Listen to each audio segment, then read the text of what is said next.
With this new farm method, I was able to get almost 40,000 XP in just about 30 minutes. In this video, we're gonna quickly go over how I got that much, how much I got exactly, and how fast, as well as I'll give you some tips to allow you to farm better. So as you can see, we achieved this farm by playing the new Cyber Trail episode, as you are seeing in the gameplay and in the background.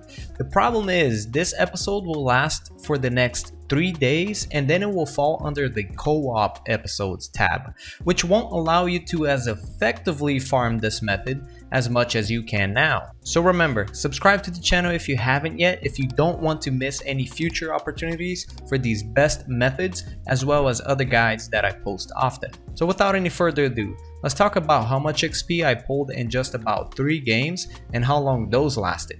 And then let's go over some tips to help you level as fast as possible. So for the first game, I had my longest game, but also the most profitable one. It took me 10 minutes and 38 seconds, but it racked me up 14,089 XP.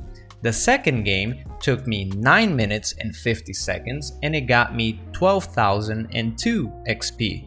And lastly, the third game took me 9 minutes and 56 seconds, and it got me 12,616 XP, which totals 38,707 XP in 30 minutes and 24 seconds, which averages out to 1,273 XP per minute. And for reference, these are the amounts of kills and damage achieved in each game to be able to get that much XP.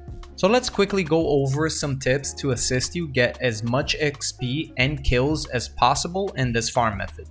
The first tip is try to headshot as much as possible, as precision kills racks up extra XP. The second tip I've got is try to play Malva, and if you can't play Malva, then go for Orbit. With Malva, you can constantly keep healing yourself, allowing you to stay in the offensive all throughout the run without having to play passive. And if someone insta-locks Malva, then go ahead and play Orbit because of his ult, allowing you to be extremely tanky and keeping you alive while you rack up tons of kills. Third tip is don't use the knife or abilities. Personally, I instinctively do both, but I tried as hard as I could to refrain myself from using them. Number 4, team wiping isn't a bad thing.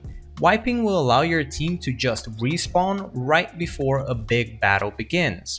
The more my team wiped, the more XP there was to rack up, so I don't mind wipes. And if you're playing in a group, you might even want to intentionally wipe a few times. But since I played solo, I couldn't really pull that off. And lastly, the last tip is, well, I guess it's not necessarily a tip, but if you use a less deadly weapon than I did, then you will definitely not be able to get as many kills. If you're using a bolt action sniper, for example, you will surely gain much less XP than I did with the P90. Don't worry, because that's to be expected. If you guys have any questions on how to improve your XP farming method, then go ahead and leave a questions in the comment section below. And don't forget to sub if you haven't yet, to be able to keep up with all the newest tips in Shatterline. I will be covering everything, including and especially competitive, so make sure to stick around. And that's it for today. Much love.